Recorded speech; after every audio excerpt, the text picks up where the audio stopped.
প্রিয় ছাত্রছাত্রীবৃন্দ, ফকির সন্ন্যাসী বিদ্রোহ ভারতবর্ষের তথা উপমহাদেশের ইতিহাসে একটি অবিস্মরণীয় ঘটনা। প্রতিরোধ আন্দোলন ও নিম্নবর্গের ইতিহাসের একটি অবিচ্ছেদ্য অংশ এই ফকির সন্ন্যাসী বিদ্রোহ। আজ আমি এই ফকির সন্ন্যাসী বিদ্রোহ সম্পর্কে তোমাদের সামনে আলোচনা করব, যার বিপ্লবী নেতৃত্বে ছিলেন দুঃসাহসী বীর এবং বলিষ্ঠ সংগঠক ফকির মজনু শাহ। প্রিয় ছাত্রছাত্রীবৃন্দ, তোমরা জানো, কোনো সমাজ, দেশ কিংবা পৃথিবীর যে কোনো ভূখণ্ডে যখনই কোনো লাঞ্ছনা, বঞ্চনা, অন্যায়, অবিচার কিংবা জোর জুলুমের বিবেকহীন আধিপত্য চলতে থাকে, তখনই সেখানে শুরু হয় বিদ্রোহ, বিক্ষোভ কিংবা অতুলনীয় কোনো অসাধারণ কোনো বিপ্লব।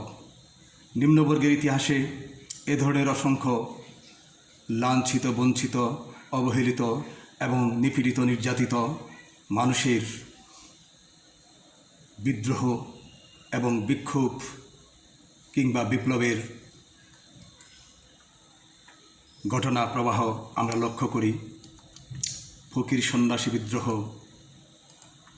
এ ধরনের একটি গুরুত্বপূর্ণ অধ্যায়, যা আমাদের উপমহাদেশের ইতিহাসকে আলোচিত করেছে। প্রিয় ছাত্রছাত্রীবৃন্দ, প্রতিরোধ আন্দোলন ও নিম্নবর্গের ইতিহাসে ফকির সন্ন্যাসী বিদ্রোহ নিঃসন্দেহে খুবই ঘটনাবহুল।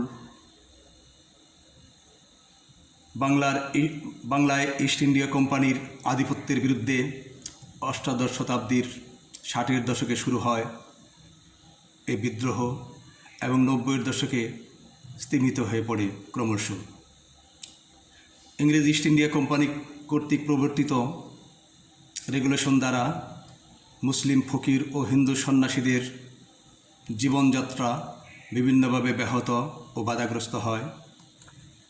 তাদের উপর নানা ধরনের অত্যাচার, জোর জুলুম এবং হিংসাত্মক কার্যকলাপ ইংরেজ ইস্ট ইন্ডিয়া কোম্পানির লোকেরা অব্যাহত রাখে।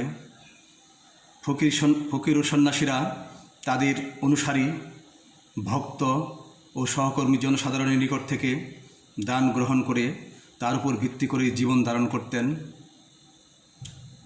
ইংরেজ ইস্ট ইন্ডিয়া কোম্পানির শাসকরা দেশের ধর্মীয় রীতিনীতি ও আনুষ্ঠানিকতা সম্পর্কে মোটেও ওয়াকিবহাল ছিল না, আর সে কারণেই ফকির সন্ন্যাসীদের দান গ্রহণকে তারা জনসাধারণের নিকট থেকে অননুমোদিত অর্থ আদায় বলে মনে করত এবং সন্দেহের চোখে দেখত। কাজেই কোম্পানি সরকার ফকির সন্ন্যাসীদের সংগঠিত দল কর্তৃক দান গ্রহণের উপর নিষেধাজ্ঞা জারি করেন। এছাড়া ফকির সন্ন্যাসীদের উপর নানা ধরনের নিপীড়নমূলক কার্যকলাপ পরিচালিত করেন, এমনকি তাদের অনেককে হত্যাও করা হয়। এসবের ফলশ্রুতিতেই ফকির সন্ন্যাসীরা ইস্ট ইন্ডিয়া কোম্পানির বিরুদ্ধে তথা ইংরেজ শাসকদের বিরুদ্ধে প্রতিরোধ আন্দোলন শুরু করে। এই প্রতিরোধ আন্দোলন দেশের কৃষককুলের স্বতঃস্ফূর্ত সমর্থন লাভ করতে সক্ষম হয়, কেননা তারাও ইস্ট ইন্ডিয়া কোম্পানির নতুন ভূমি রাজস্ব নীতি এবং এই নীতির অধীনে তাদের উপর যে দমন নিপীড়ন ছিল, সেই দমন নিপীড়ন এবং জোর জুলুমে তাদের জীবনও বিপর্যস্ত হয়ে উঠেছিল, যার ফলে তারা ফকির সন্ন্যাসীদের সাথে একত্রিত হয় এবং ঐক্যবদ্ধভাবে আন্দোলনের চিন্তা করতে শুরু করে, যার দরুন ব্রিটিশ বিরোধী ফকির সন্ন্যাসী প্রতিরোধ আন্দোলন সর্বাত্মক রূপ পরিগ্রহ করে। বাংলার আন্দোলনকারী ফকির সন্ন্যাসীরা ছিলেন মূলত মাজারিয়া সুফি তরিকার অনুসারী। এই সুফি তরিকা সপ্তদশ শতাব্দীর দ্বিতীয়ার্ধে শাহ সুলতান সুরিয়া বুরহানার নেতৃত্বে বাংলায় প্রসার লাভ করে। সন্ন্যাসীরা ছিলেন বেদান্তীয় হিন্দু যুগী এবং একদণ্ডী সন্ন্যাসবাদের গিরি ও পুরী গোষ্ঠীর অন্তর্ভুক্ত অষ্টশস্ত্রে সজ্জিত ফকির ও সন্ন্যাসীরা যথাক্রমে খানকা ও আকড়ায় বাস করতেন। সুফি ফকির ও যোগী সন্ন্যাসীদের ধর্মীয় আনুষ্ঠানিকতা এবং ধর্মাচরণে বিশেষ সাদৃশ্য পরিলক্ষিত হয়। এই সাদৃশ্য ও একাত্মতা ইংরেজ ইস্ট ইন্ডিয়া কোম্পানির শাসনের বিরুদ্ধে তাদেরকে ঐক্যবদ্ধ হওয়ার পথে বিশেষভাবে সহায়তা করেছিল। ফলে তাদের নেতৃত্বে ব্রিটিশ বিরোধী আন্দোলন, প্রতিরোধ আন্দোলন এবং এই প্রেক্ষিতে অসংখ্য ঘটনার প্রবাহ আমরা ইতিহাসে লক্ষ্য করি, যা নিম্নবর্গের ইতিহাসকে বিশেষ গুরুত্ব দান করেছে। বাংলায় ফকির সন্ন্যাসী বিদ্রোহের সংগঠক ও বিপ্লবী নেতা ছিলেন মাদারিয়া তরিকার সুফি সাধক ফকির মজনু শাহ। অষ্টাদশ শতাব্দীর মাঝামাঝি সময়ে তিনি বিহার ভিত্তিক মাদারিয়া সুফি তরিকার নেতা হিসেবে শাহ সুলতান হাসান সুরিয়া বুরহানার স্থলাভিষিক্ত হন। বিদ্রোহের নেতৃত্বদানে তার খলিফা ছিলেন সুফি সাধক মুসা শাহ, চেরাগ আলী শাহ, পরাগল শাহ, সুবাহান শাহ, সেই সাথে ছিলেন করিম শাহ সহ আরও অনেকে। ফকির সন্ন্যাসী বিদ্রোহে সম্পৃক্ত জনৈক ভোজপুরি ব্রাহ্মণ ভবানী পাঠক এ সময় মজনু শাহের সঙ্গে সার্বক্ষণিক যোগাযোগ রক্ষা করতেন। জমিদার দেবী চৌধুরানীর সঙ্গেও তার বিশেষ যোগাযোগ ছিল বলে জানা যায়। জমিদার দেবী চৌধুরানী এসব বিদ্রোহী সন্ন্যাসীদের নেতৃত্ব দিয়েছিলেন বলেও ধারণা করা হয়। 1760 খ্রিস্টাব্দে বিচ্ছিন্নভাবে ফকির সন্ন্যাসী বিদ্রোহের ঘটনা শুরু হয় এবং 1763 খ্রিস্টাব্দে তা পূর্ণাঙ্গ বিদ্রোহের রূপ নেয় এবং দেশব্যাপী জোরদার হয়ে ওঠে। বিদ্রোহীদের আক্রমণের প্রধান লক্ষ্যস্থল ছিল ইংরেজ ইস্ট ইন্ডিয়া কোম্পানির কুঠি, ফিরিঙ্গি শাসকের অনুগত জমিদারদের কাচারি এবং জমিদারি আমলাদের আবাসস্থল। বিদ্রোহীরা যুদ্ধের সময় তরবারি, বর্ষা, বল্লম, বন্দুক, অগ্নি নিক্ষেপক যন্ত্র, হাওয়াই ও ঘূর্ণায়মান কামান ব্যবহার করত। বাংলার ফকিরদের মধ্যে শুধু মজনু শাহ এবং তার কয়েকজন খলিফা ঘোড়ায় চড়ে যাতায়াত করতেন। যুদ্ধের সময় খাদ্য ও অন্যান্য দ্রব্য সামগ্রী এবং যুদ্ধাস্ত্র ও গোলাবারুদ পরিবহনের জন্য উট ব্যবহার করা হতো। বিদ্রোহীদের আক্রমণের গেরিলা রণপদ্ধতি ইংরেজ ইস্ট ইন্ডিয়া কোম্পানির কর্মকর্তাদের উদ্বিগ্ন করে তোলে। বেশিরভাগ ক্ষেত্রেই বিদ্রোহীরা কোম্পানির লোকজন এবং তাদের দপ্তর ও আবাসনের উপর অতর্কিত আক্রমণ চালাতেন। সুপরিকল্পিত আক্রমণ পরিচালনা ও নির্ধারিত যুদ্ধে কখনো কখনো 5 থেকে 6 হাজার ফকির সন্ন্যাসীর সমাবেশ ঘটত। 70-এর দশকে ফকির সন্ন্যাসী বিদ্রোহীদের সংখ্যা প্রায় 50,000-এ উপনীত হয়েছিল। গ্রামের সাধারণ লোকেরাও ফকির বিদ্রোহীদের গুপ্তচর রূপে কাজ করত এবং তারা কোম্পানির সেনাবাহিনীর গতিবিধি পূর্বাহ্নেই বিদ্রোহীদের জানিয়ে দিতেন। ফকির সন্ন্যাসী বিদ্রোহীরা 1763 খ্রিস্টাব্দে বাকেরগঞ্জে ইস্ট ইন্ডিয়া কোম্পানির বাণিজ্য কুঠি আক্রমণ করেন। তারা তথাকার কুঠিয়াল কেলিকে কয়েকদিন আটকে রাখে এবং কুঠি দখল করে নেয়। এই কুঠির ইংরেজ সুপারভাইজার রেলফ লেস্টার বিদ্রোহীদের ভয়ে পালিয়ে যান। অবশ্য পরে ক্যাপ্টেন গ্র্যান্ট আলোচ্য কুঠি পুনরুদ্ধার করেন। ওই একই বছর বিদ্রোহীরা রাজশাহীর রামপুর বোয়ালিয়ায় ইস্ট ইন্ডিয়া কোম্পানির কুঠিটি আক্রমণ করে এবং কুঠিয়াল বেনেটকে আটক করেন। বন্দি অবস্থায় বেনেটকে পাটনায় পাঠানো হয় এবং সেখানে তাকে হত্যা করা হয়।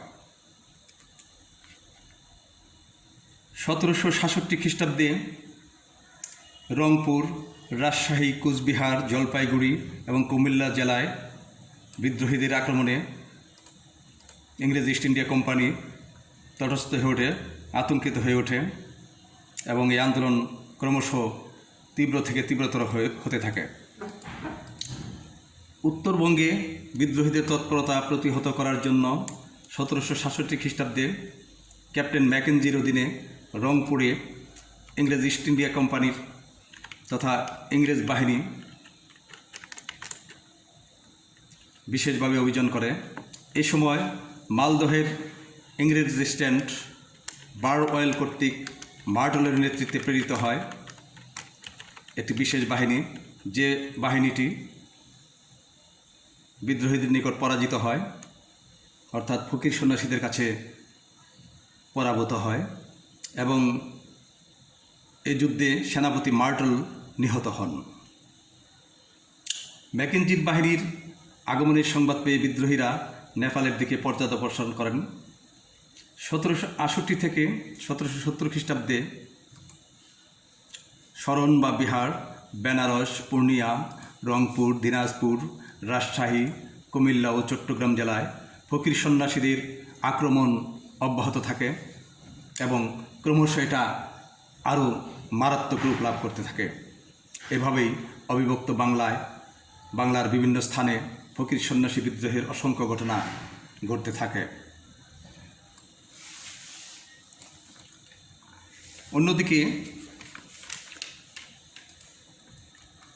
অন্যদিকে ফেলথামের অধীনে এক ইংরেজ বাহিনী 1771 খ্রিস্টাব্দে ঘোড়াঘাট ও রংপুরের গোবিন্দগঞ্জের পথে ফকির সন্ন্যাসীদের উপর অতর্কিত আক্রমণ চালায়। বিদ্রোহীরা পরাজিত হয়ে বিচ্ছিন্নভাবে পালিয়ে যায়। উল্লেখ্য যে 1771 খ্রিস্টাব্দে 150 জন ফকির সন্ন্যাসীকে নির্মমভাবে হত্যা করা হয়, যার দরুন এদেশের ফকির সন্ন্যাসী ও আপামর জনসাধারণের মাঝে বিদ্রোহ বিক্ষোভের অগ্নিশিখা সৃষ্টি হয়। ফকির মজনু শাহ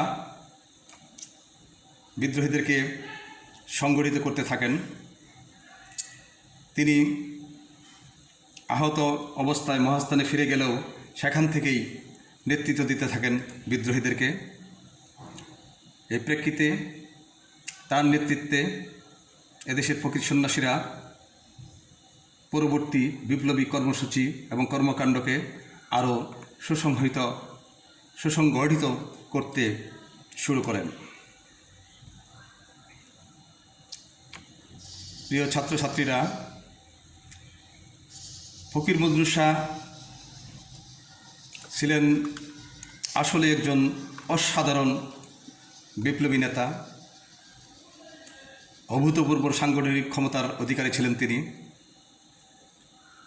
1972 খ্রিস্টাব্দে ফকির মজনু শাহ রংপুর, রাজশাহী ও বগুড়া জেলায় ইংরেজ ইস্ট ইন্ডিয়া কোম্পানির বাণিজ্য কেন্দ্র এবং আবাসনসমূহ আক্রমণ ও লুণ্ঠন করেন। এ সময় তিনি কয়েকশো সশস্ত্র অনুসারী নিয়ে রাজশাহীতে ইংরেজ ইস্ট ইন্ডিয়া কোম্পানির রাজস্ব অফিস কিছুকাল দখল করে রাখেন। পাশাপাশি সেখানকার সংগৃহীত সমুদয় অর্থ তিনি হস্তগত করেন। 1773 খ্রিস্টাব্দে ফকির সন্ন্যাসী বিদ্রোহীরা পূর্ণিয়া, বর্ধমান, কুমারখালী, যশোর, ময়মনসিংহ, সিলেট, ঢাকা, মেদিনীপুর, বীরভূম, রংপুর, দিনাজপুর, বগুড়া ও জলপাইগুড়ি এলাকায় ব্যাপক আক্রমণ পরিচালনা করেন। এসব ঘটনা থেকে ফকির সন্ন্যাসী বিদ্রোহের তীব্রতা অতি সহজেই অনুধাবন করা যায়, যা ইংরেজ ইস্ট ইন্ডিয়া কোম্পানির দুঃশাসনের ভিত্তিকে কাঁপিয়ে তুলেছিল। অতঃপর 1776 খ্রিস্টাব্দে বগুড়া, রাজশাহী, দিনাজপুর ও চট্টগ্রাম জেলায় ফকির সন্ন্যাসীদের আক্রমণের তীব্রতা আরও বেড়ে যায়। আর এটা এমনই আকার ধারণ করে যা দেখে ইংরেজ ইস্ট ইন্ডিয়া কোম্পানি প্রমাদ গুনতে শুরু করে। 1777 থেকে 1781 খ্রিস্টাব্দের মধ্যে ফকির সন্ন্যাসীদের আক্রমণ প্রধানত বগুড়া, রাজশাহী, রংপুর, চট্টগ্রাম, সিলেট ও ময়মনসিংহ এলাকায় বিশেষভাবে পরিলক্ষিত হয়। 1782 খ্রিস্টাব্দে ময়মনসিংহের আলপসিং পরগনার বিদ্রোহীদের তৎপরতা প্রকট আকার ধারণ করে। পুখুরিয়ায় এক তীব্র সংঘর্ষের পর বিপ্লবী নেতা ফকির মজনু শাহ এবং তার অনুসারীরা মধুপুরের জঙ্গলে পশ্চাদবসন করতে বাধ্য হন। 1785 খ্রিস্টাব্দে ফকির মজনু শাহ মহাস্থানগড় অভিমুখে অগ্রসর হন এবং সেখানে এক বিশেষ যুদ্ধে তিনি পরাজিত হন। পরের বছর ফকির মজনু শাহ পূর্ববঙ্গ ও উত্তরবঙ্গে যুগপৎ আক্রমণ পরিচালনার পরিকল্পনা করেন। তিনি নিজে পূর্ববঙ্গে আক্রমণ পরিচালনার নেতৃত্ব বা দায়িত্ব গ্রহণ করেন এবং উত্তরবঙ্গে অভিযানের দায়িত্ব ন্যস্ত করেন তার খলিফা মুসা শাহের উপর। কালেশ্বর এলাকায় লেফটেন্যান্ট সেনানের বাহিনীর সঙ্গে এক যুদ্ধে ফকির মজনু শাহর বিপুল সংখ্যক অনুসারী নিহত হন। এই ঘটনাটি ঘটেছিল 1786 সালের 8ই ডিসেম্বর। এরপর থেকে ফকির মজনু শাহকে আর নতুন কোনো যুদ্ধ পরিচালনায় অংশগ্রহণ করতে দেখা যায়নি। খুব সম্ভবত কালেশ্বরের যুদ্ধে তিনি গুরুতর রূপে আহত হয়েছিলেন এবং আহত হওয়ার কারণেই তার এই যুদ্ধের নেতৃত্ব দেওয়ার মতো পরিস্থিতি ছিল না। এবং 1787 খ্রিস্টাব্দের শেষের দিকে কিংবা 1788 খ্রিস্টাব্দের প্রথম দিকে কোনো এক সময় বিপ্লবী নেতা ফকির মজনু শাহ মৃত্যুবরণ করেন। তার মৃত্যুর মধ্য দিয়ে ফকির সন্ন্যাসী বিদ্রোহের এক ঘটনাবহুল অধ্যায়ের সমাপ্তি ঘটে। প্রিয় ছাত্রছাত্রীবৃন্দ, ফকির সন্ন্যাসী বিদ্রোহের বিপ্লবী সংগঠক ও অবিসংবাদিত নেতা ছিলেন ফকির মজনু শাহ। তার মৃত্যুর মধ্য দিয়ে এই বিদ্রোহ পরিসমাপ্তির দিকে ধাবিত হলেও এই বিদ্রোহ অবিভক্ত বাংলা তথা ভারতবর্ষের ইতিহাসে অত্যন্ত তাৎপর্যপূর্ণ ও গুরুত্বপূর্ণ প্রভাব বিস্তার করেছিল। ভারতবর্ষের তথা উপমহাদেশের কৃষক বিদ্রোহ সহ পরবর্তী অন্যান্য সমস্ত বিদ্রোহে ফকির সন্ন্যাসী বিদ্রোহের প্রভাব অকল্পনীয়। কেননা এসব কৃষক বিদ্রোহ, উপজাতি বিদ্রোহ যাই আমরা বলি না কেন, ফকির সন্ন্যাসী বিদ্রোহ এদেরকে ভীষণভাবে অনুপ্রাণিত করেছিল। আর এসব বিদ্রোহের মধ্য দিয়েই ইতিহাসের অমোঘ নিয়মে ক্ষমতাগর্বী ও অত্যাচারী ইংরেজ ইস্ট ইন্ডিয়া কোম্পানি তথা ব্রিটিশ শাসনের চির অবসান ঘটে, স্বাধীনতা লাভ করে ভারতবর্ষ। আজকের আলোচনা আমি এখানেই শেষ করছি। ধন্যবাদ সবাইকে। ধন্যবাদ প্রিয় ছাত্রছাত্রীবৃন্দ। তোমরা সবাই ভালো থাকো, সুন্দর থাকো এবং সুখে থাকো, এটা সবসময়ই কামনা করি। তোমাদের জন্য আজকের এই আলোচনার প্রেক্ষিতে আমি কিছু দিক নির্দেশনা দিতে চাই। আমি আমার নির্দেশনা তথা তোমাদের করণীয় সম্পর্কে আমি দুটো প্রশ্নের কথা বলছি। শিক্ষার্থীরা, তোমরা তোমাদের বাসায় বসে নিজেই আমি দুটো প্রশ্ন দিয়ে দিব, এই দুটি প্রশ্নের নোট তৈরি করবে। প্রশ্নগুলো হচ্ছে: নাম্বার 1, বিপ্লবী ফকির মজনু শাহের নেতৃত্বে ফকির সন্ন্যাসী বিদ্রোহের ঘটনা ও প্রেক্ষাপট সংক্ষেপে লিখো। বিপ্লবী ফকির মজনু শাহের নেতৃত্বে ফকির সন্ন্যাসী বিদ্রোহের ঘটনা ও প্রেক্ষাপট সংক্ষেপে লিখো। দ্বিতীয় প্রশ্ন: ফকির সন্ন্যাসী বিদ্রোহের তাৎপর্য ও ভারতবর্ষের ইতিহাসে এর প্রভাব আলোচনা করো। দ্বিতীয় প্রশ্নটি হচ্ছে: ফকির সন্ন্যাসী বিদ্রোহের তাৎপর্য ও ভারতবর্ষের ইতিহাসে এর প্রভাব আলোচনা করো। ওকে, ধন্যবাদ সবাই। আল্লাহ হাফেজ।